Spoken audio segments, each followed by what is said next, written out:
ఏం చేయాలి దాన్ని? చిన్న ఏట కొట్టాలి. ఏయ్ విన్నారా? ఎట కొట్టాలి, ఎట కొట్టాలి,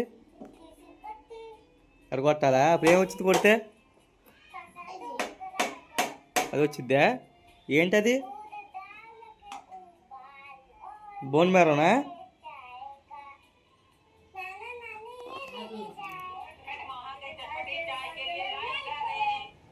ఏంటి బొక్క అది?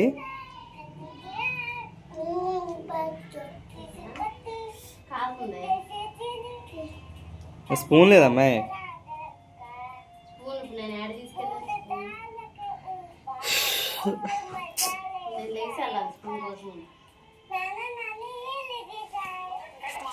గుండయ్య మోనిక